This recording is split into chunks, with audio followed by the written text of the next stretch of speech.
The girls never cried when the couple first brought them home. That was the first thing that unnerved Emma.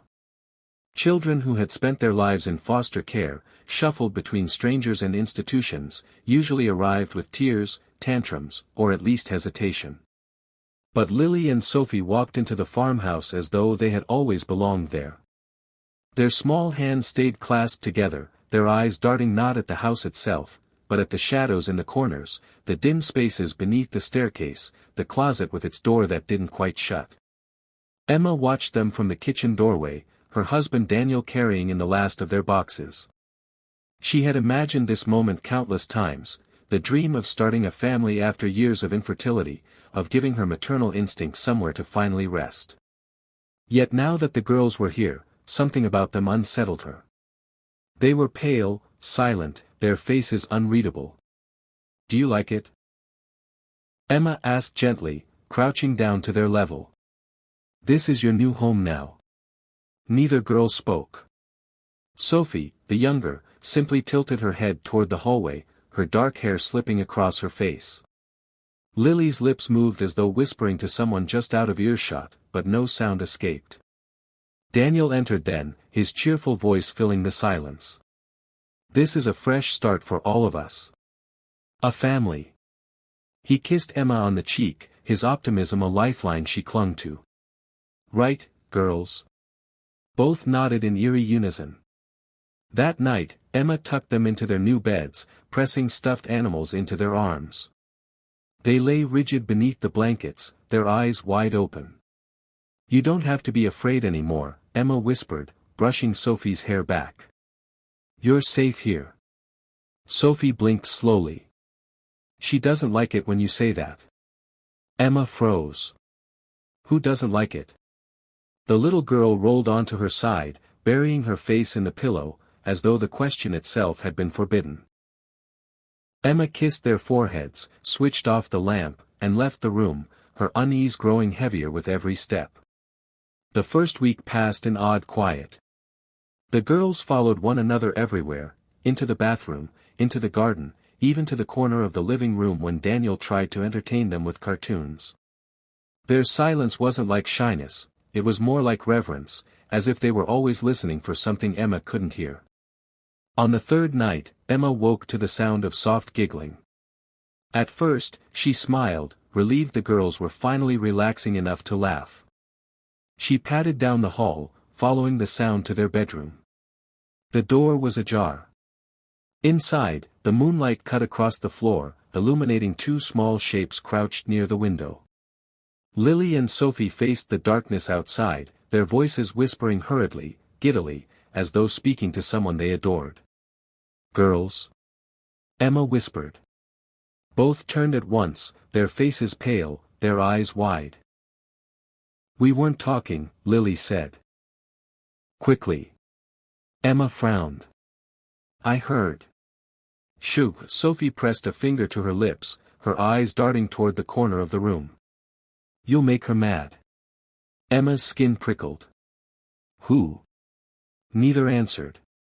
The silence that followed was worse than the whispering. The next morning, Daniel dismissed Emma's concerns. "Kids who've been through trauma invent imaginary friends all the time. It's normal. They'll adjust." But Emma wasn't convinced. She found drawings crumpled under Sophie's pillow, scribbles of a tall, hunched figure with long, clawed fingers reaching toward two small children. In the corner of one page, the word Mama was scrawled in shaky letters. When Emma confronted them, Sophie only stared at her, while Lily whispered, "She doesn't like when you look at her face. That's why she hides it." That night, Emma couldn't sleep. She lay awake listening, waiting. At 2:37 a.m., she heard the creak of the floorboards in the hall. Her breath caught. Daniel snored beside her, unaware. Slowly, she pushed back the blanket and crept toward the door. The house seemed to hum with silence, the kind that makes your own heartbeat sound too loud. She stepped into the hallway, her bare feet cold against the wood. At the far end, the girls' door stood open. And then she saw it. Not the girls, no. Something else. A shadow stretched unnaturally tall against the wall, its limbs bending at angles that hurt to look at. The figure leaned into the girl's room, its head cocked, hair dangling like damp strings. For a moment, Emma thought it must be a trick of the moonlight, her tired eyes playing games. Then it moved. Slowly. Purposefully. As though it had noticed her watching. Emma stumbled backward into her room, slamming the door shut, her breath ragged. She told herself not to scream. She told herself not to wake Daniel. But in the silence that followed, she heard it, scraping fingers along the wood, dragging slowly across her side of the door. And a whisper, faint and broken, sliding into her ear through the crack beneath. Mama's home. Emma tried to convince herself it had been a dream. The mind plays tricks at night, she had read that somewhere, an article about sleep paralysis and night terrors. A shadow in the hall could have been anything, the reflection of a tree, her imagination, exhaustion. Yet when she woke the next morning, she found 3 long scratches etched into the wood of their bedroom door. They were low, about the height a child might reach, but too deep and too deliberate. Not playful. Not accidental. Emma's stomach churned.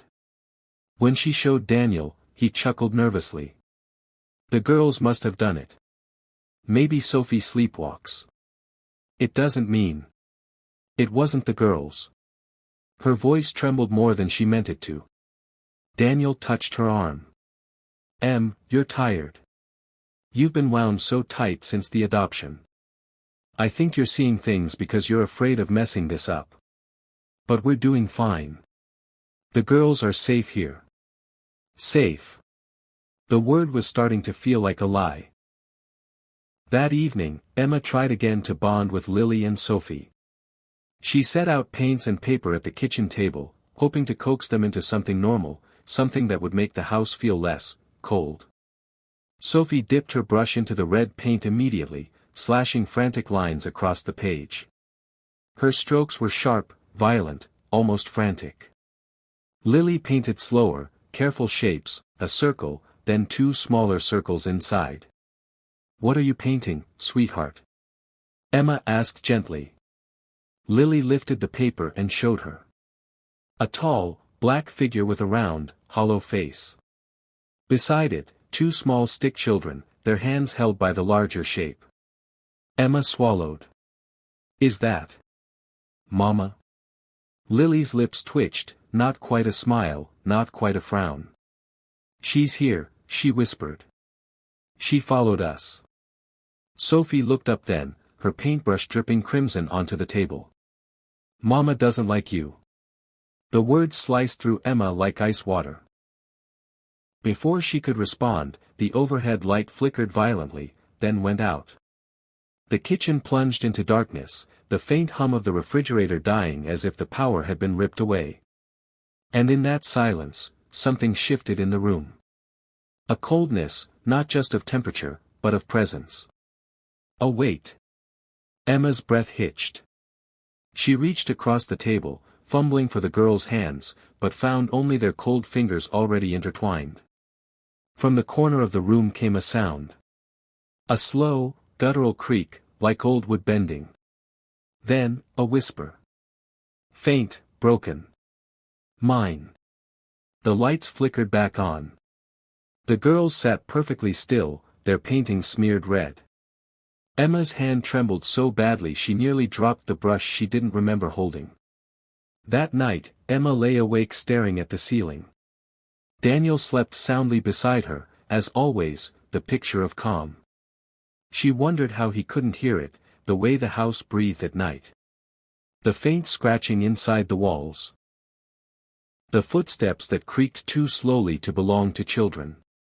At 3:14 a.m., Emma heard the sound again, the dragging of feet down the hallway. This time she didn't hide. She rose from bed and followed the noise, heart pounding so violently it hurt. The air felt damp, heavy, as though the house had been submerged underwater. The girl's bedroom door was closed. But the sound was inside. Emma pushed it open. The room was dark, but not empty. Lily and Sophie sat cross-legged on the floor, staring up at something only they could see. Their mouths moved in perfect sync, whispering words Emma couldn't understand. And then, from the corner of the ceiling, she saw it. A figure clinging like an insect, its limbs elongated, its tangled hair swaying as though in water. Its head snapped toward her with a wet crack, empty sockets where eyes should have been. Emma froze. The figure peeled itself from the ceiling, dropping soundlessly to the floor. It loomed over the girls, its skeletal arms draping around them with a grotesque tenderness. "Go back to bed, Mama," Sophie whispered softly, as though coaxing a tired mother to rest. The thing tilted its head at Emma, its mouth splitting open into a jagged, toothless grin. Emma's scream never came. Her throat locked, her body paralyzed with terror. Then the figure was gone, vanishing into the shadow beneath the bed, as though swallowed by darkness itself. The girls lay down instantly, curling beneath the blankets, their eyes closing as if nothing had happened. Emma stumbled backward into the hallway, her entire body shaking. She clutched the wall to stay upright, bile burning in her throat. Daniel stirred when she returned to their room. You okay?" She didn't answer. Because in the silence, she could still hear it. The faintest lullaby, drifting through the house like a sickness. Mama was here. The days blurred together, every hour steeped in unease. Emma stopped trying to convince Daniel something was wrong. Each time she opened her mouth to tell him, the words felt too thin, too fragile to hold the weight of what she had seen. Daniel worked long hours at the construction firm, leaving Emma alone with the girls. And it was always in those stretches of solitude that the house revealed its sickness. It began small. Doors left ajar would slam shut. Toys shifted places when no one touched them. The smell of damp earth lingered in the hallways, even when Emma scrubbed the floors until her knuckles burned. Then came the noises. A woman's voice, low and crooning, seeping through the air vents like smoke. Sometimes it sang in a fractured lullaby, sometimes it whispered in broken syllables that scraped across Emma's nerves. And always, it made the girls smile. One afternoon, Emma found Sophie in the garden, kneeling in the dirt. Her small fingers dug into the soil with frantic devotion, her nails caked with mud. "Sophie, sweetheart, what are you doing?" Emma asked. The girl looked up, her face streaked with dirt, her expression hollow. "She told me to make a bed for her. She's tired." Emma glanced at the ground. Sophie had carved a shallow pit, big enough for a body if one curled tightly inside. Her heart dropped into her stomach. She grabbed Sophie by the shoulders and pulled her inside, scrubbing her hands clean at the sink. Sophie hissed through clenched teeth, "You're making her angry." The light above them flickered, then exploded in a shower of sparks. Emma screamed, yanking Sophie back, glass crunching beneath her feet. The kitchen plunged into shadow, the only sound the faint hum of something breathing where no one should be. That night, Emma confronted Lily. "Sweetheart," she said softly, kneeling by the girl's bed. "This Mama you talk about, she can't come here. Do you understand? She doesn't belong in this house." Lily's face hardened, her eyes glassy in the dim glow of the nightlight. "She followed us because we're hers. She always comes." "No," Emma insisted, her voice shaking. "She can't hurt you anymore." The girl leaned close, her lips brushing Emma's ear. "It's not us she wants." Emma pulled back, stunned. "What do you mean?" But Lily rolled over, shutting her eyes tight as if retreating into sleep. Emma lay awake in her own bed, replaying the words over and over. "It's not us she wants." Then who? The house answered her. At 2:46 a.m., the scratching began again, this time louder, more insistent. Emma rose from bed, moving toward the sound as if dragged by invisible strings. The girl's door was closed. But the scratching wasn't coming from inside. It was coming from the walls. Emma pressed her ear to the plaster. From within came a shrill, inhuman keening, like nails dragged across a coffin lid. She staggered back, heart slamming against her ribs. Then, slowly, the wall itself began to bulge outward, as though something pressed against it from inside, desperate to be free. Emma clapped her hands over her mouth, choking back a scream. The bulge shivered, then receded. The wall was flat again, silent, as if nothing had happened. But deep in the house's bones, she heard it. A woman's laughter. The next morning, Emma found Daniel in the kitchen, coffee mug in hand. He studied her pale face, the way her hands shook as she tried to pour milk. "You're scaring yourself, Em," he said softly. Maybe you should talk to someone. A therapist." Her eyes snapped to his. "You think I'm crazy? I think you're exhausted. And you've taken on so much." The cupboard above them slammed open, every dish inside rattling violently. A plate shot out, shattering across the floor at their feet. Emma shrieked. Daniel stared, stunned, the mug slipping from his hand. The girls' laughter drifted down the hallway. High-pitched. Joyful. Daniel's face went pale. What the hell was that? Emma's eyes filled with tears. "That's what I've been trying to tell you." That night, Daniel set up cameras in the house.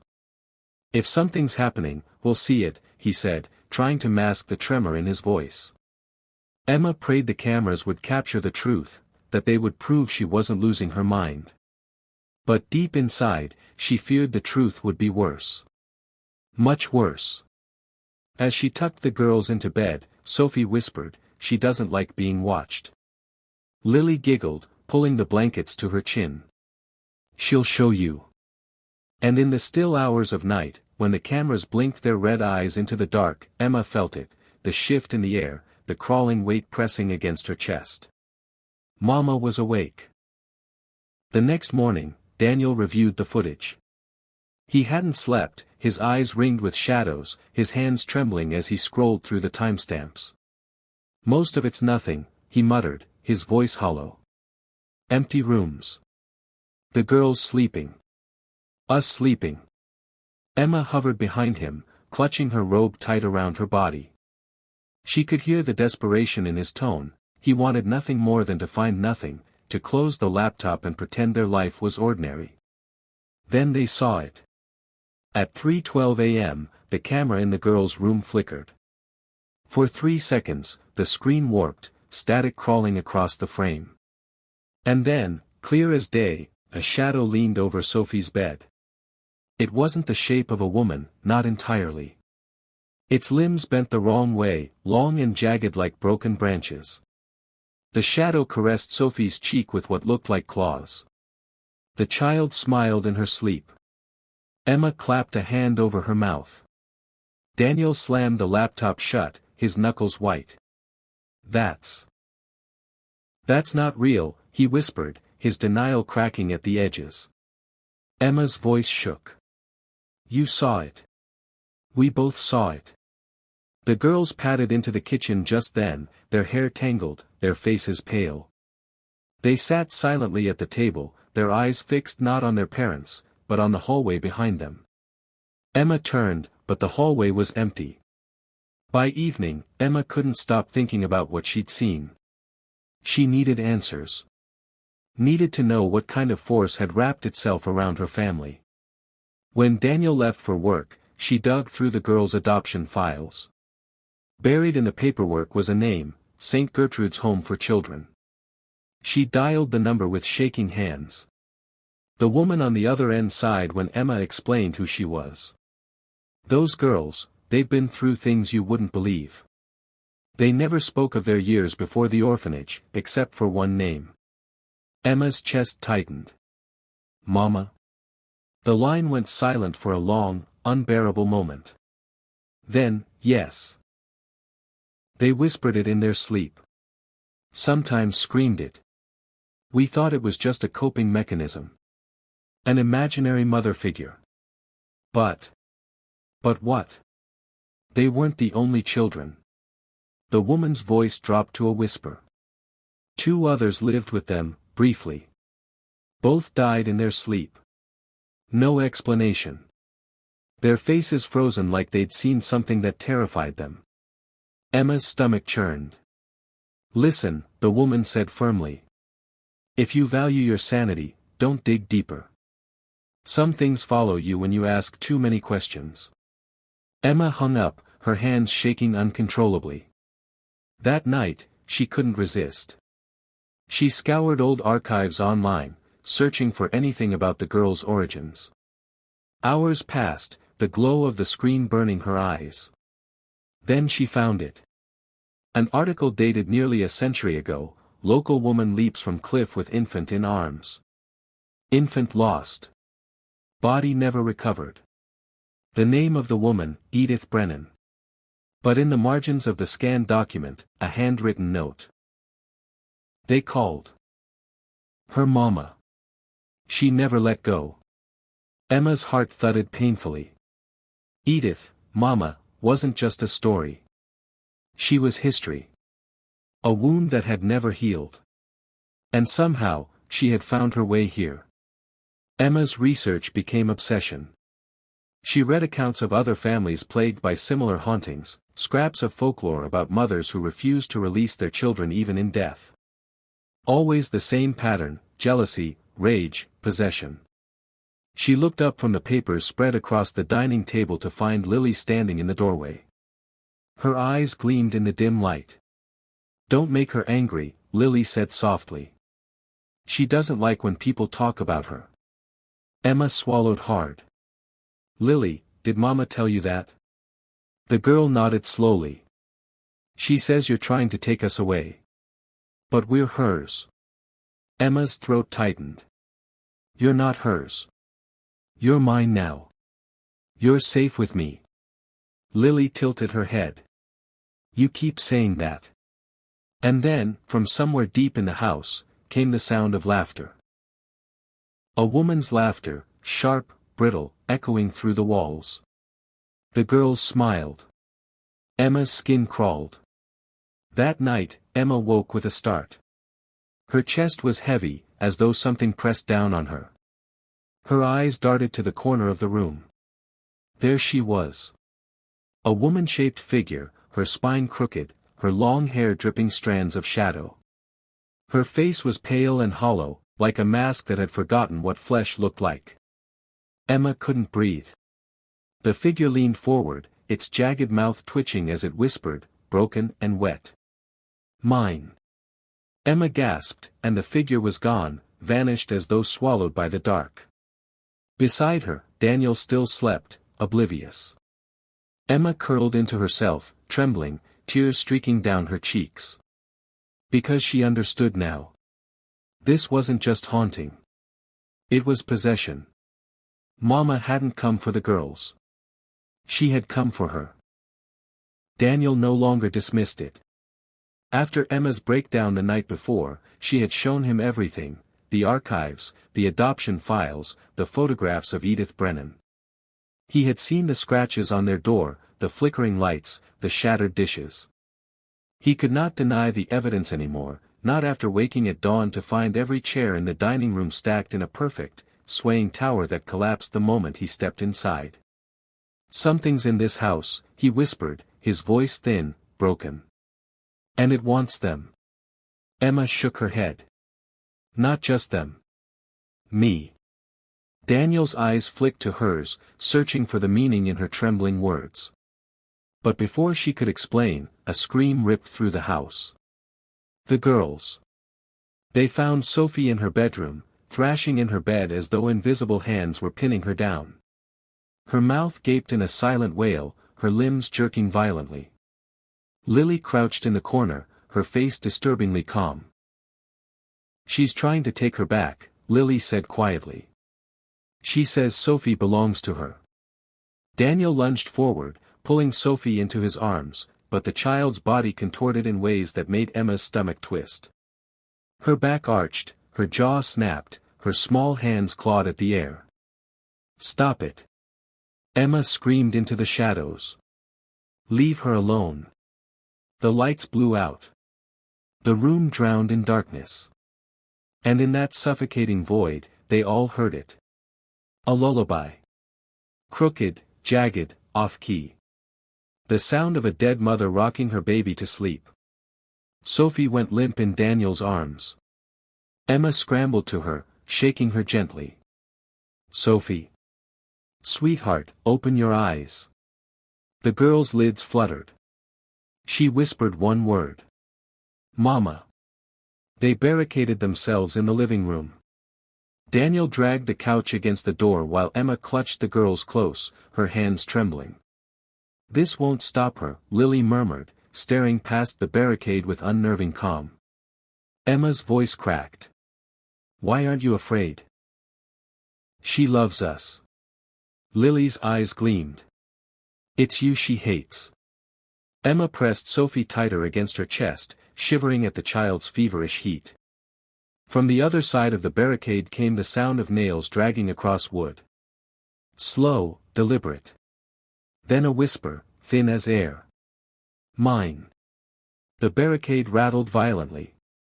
The couch skidded an inch across the floor. Emma screamed. Daniel shoved back against it, muscles straining.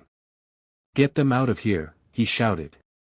Emma grabbed the girls, but Sophie slipped from her arms, her small body jerking as though pulled by unseen hands. Emma lunged, catching her wrist just before she could vanish into the shadows of the hallway. Something yanked from the other side, hard enough to nearly tear Sophie's arm from its socket. Emma screamed, pulling back with all her strength. You can't have her. The shadow holding Sophie hissed, the sound like leaves tearing in the wind. For a terrible moment, Emma thought she would lose. Then Daniel roared, throwing his entire weight against the barricade, and the pull lessened. Sophie collapsed into Emma's arms, sobbing. The shadow receded. For now. They huddled together until dawn. When the first gray light seeped through the curtains, Daniel finally spoke. We can't stay here. We'll go to a hotel. Somewhere safe. Emma wanted to believe him, but she already knew the truth. Safe didn't exist anymore. As if to prove her right, the television flickered on by itself. Static filled the screen, white noise crackling through the room. Then an image formed. A woman, her body broken and bent, swaying as though underwater. Her hair tangled, her hollow face twitching.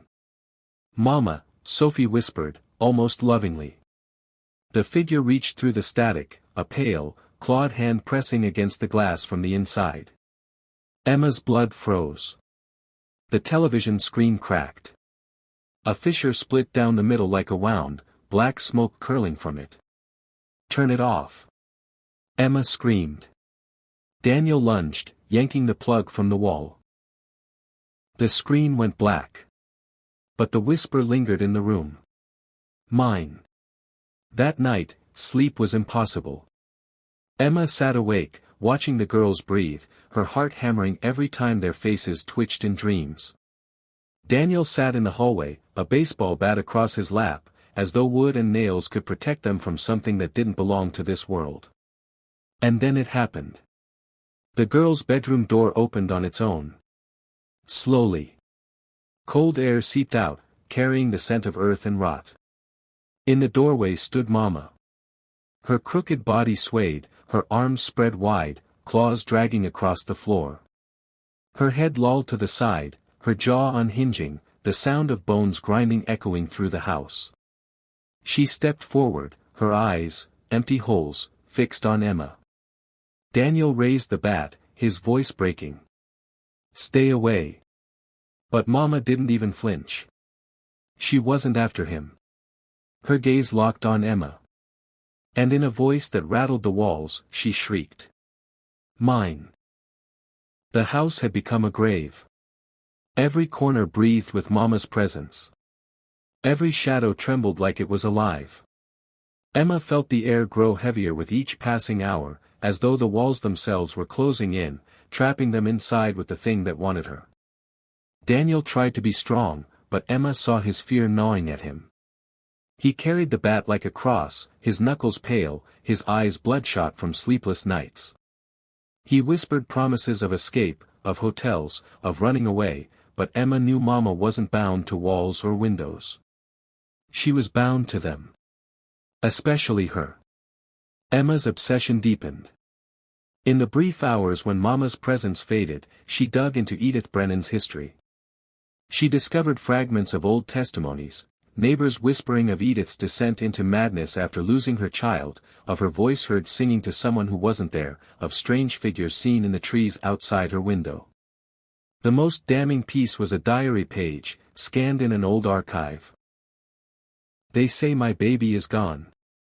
They say I must let go. But they don't hear her. She cries for me from the dark. She is still mine. She is always mine. Emma shuddered as she read. The grief was palpable, the kind that rots into rage. Edith's love had curdled into something monstrous. And now, Mama wanted to make Emma feel the same. The haunting turned more violent. Emma woke one night to find Sophie standing over her, a kitchen knife clutched in her small hands. Sophie, she gasped, scrambling up. The girl's eyes were glazed, her lips moving soundlessly. Emma grabbed her wrists, prying the knife away. Sophie blinked rapidly, her face crumpling as she began to cry. I didn't want to, she sobbed. She told me to. Emma held her close, but the child's small body shook violently. From the corner of the room, Mama's laughter filled the air. Emma turned. For a split second, Mama stood there, crooked, swaying, her jagged grin dripping shadow. Then she melted into the wall like smoke. Emma's skin crawled. She realized Mama wasn't just haunting them anymore. She was inside them, pushing, pulling, testing how far she could twist the girls into weapons. And next, she would turn them against her. The following evening, Emma confronted Lily. You know she's hurting Sophie, Emma said, her voice breaking. You know she's hurting all of us. Lily's eyes flicked upward, as though listening to someone whispering in her ear. She says you took us. She says you're trying to be our mother. But you're not. You'll never be. Emma's throat tightened. I just want to love you. That's all I've ever wanted. Lily's gaze hardened. Love isn't enough. Not for Mama. Her voice deepened, distorted, echoing with something that wasn't hers. She'll make you feel her pain. Then Lily's face twisted, her mouth stretching too wide, her jaw locking in a grotesque grin. Emma stumbled back in horror. The lights flickered violently. The air reeked of damp earth. And then, Lily collapsed, like a puppet whose strings had been cut. Emma dropped to her knees, sobbing. She could feel Mama pressing against her chest, forcing her to understand. This wasn't just about possession. It was about suffering. Mama wanted her to know the grief, the rage, the endless hunger of a mother torn from her child. She wanted Emma to break. Daniel found Emma hours later, rocking Lily's limp body in her arms, whispering, I won't let her take you. I won't let her. He pulled Lily gently away, checking her pulse.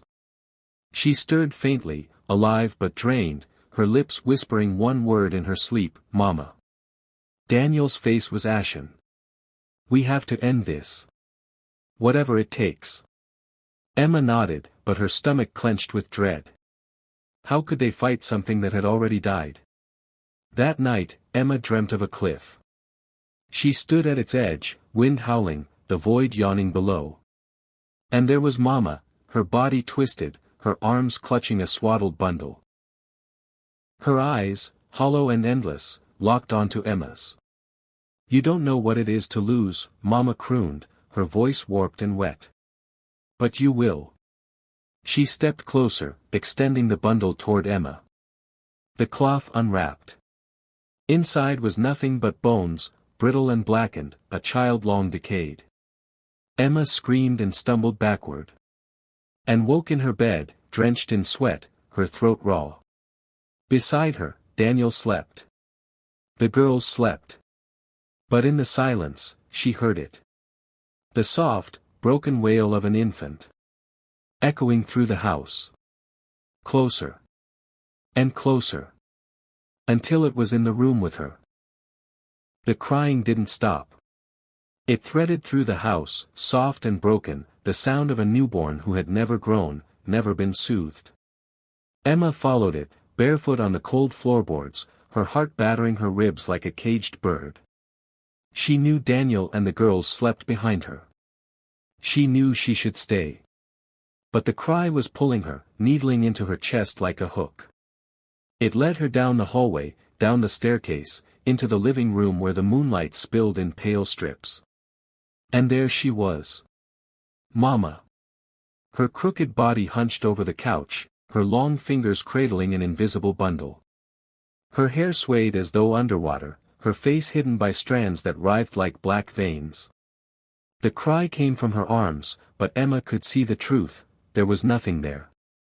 Nothing but empty air. Mama rocked the bundle, her broken lullaby rattling in her throat. Then her head snapped toward Emma. The crying stopped. The silence was worse.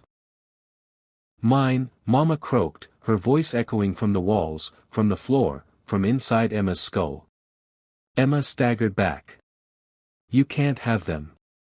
They're not yours. Mama rose slowly, her limbs cracking, her body unfolding like a nightmare blooming. She loomed taller than any person should, her spine bending in impossible angles, her hollow sockets burning with something colder than hate. They are mine, she hissed.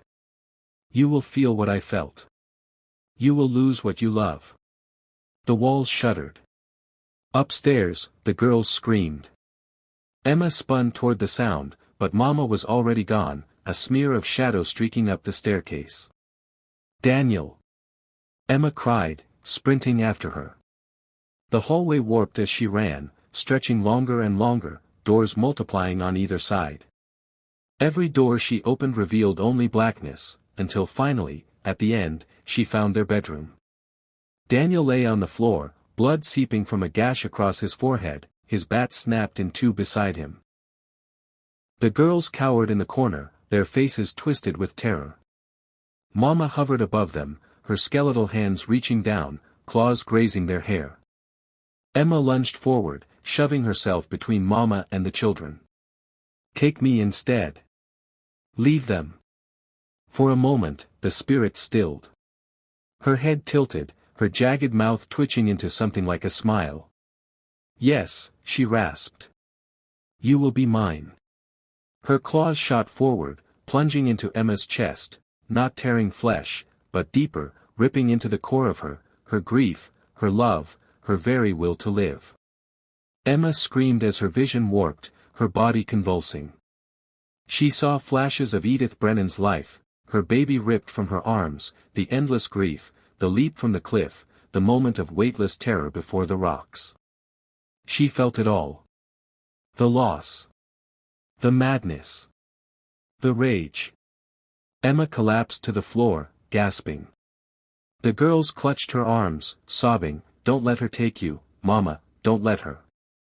The word froze Emma. Mama. Not Edith. Not the ghost. Her. For the first time, they had called her Mama. Emma's eyes snapped open, fire surging through her veins. She rose unsteadily, facing the spirit, her voice breaking but fierce. They're mine now. You lost yours, and nothing will bring her back. You can't have them. Mama shrieked, the sound shattering the glass in every window, rattling the bones in Emma's skull. Her body twisted violently, her arms flailing as shadows poured from her like blood. Daniel stirred, crawling toward Emma, his face pale. Emma, don't. But Emma knew. There was no other way. She stepped forward, opening her arms as though to embrace Mama. If you want a mother, she whispered, tears streaming down her face, then take me. The spirit lunged, slamming into her. For a blinding moment, Emma felt her body split in two, half herself, half Edith Brennan, drowning in grief that wasn't hers. And then, silence. The room emptied. Mama was gone. So was Emma. Daniel staggered to his feet, pulling the girls close. He sobbed into their hair, clutching them like lifelines. "Your mama saved you," he whispered. But Sophie shook her head, her eyes wide. "No. She didn't leave." Daniel froze. "What do you mean?" The girl pointed to the shadows stretching across the wall. There, faint but clear, was Emma's silhouette, her head tilted, her arms outstretched. But it wasn't Emma anymore. Her shadow's hair writhed like black veins. Her arms had grown too long. And when the light flickered, the shadow's mouth opened wide, whispering in a voice that was no longer human. "Mine.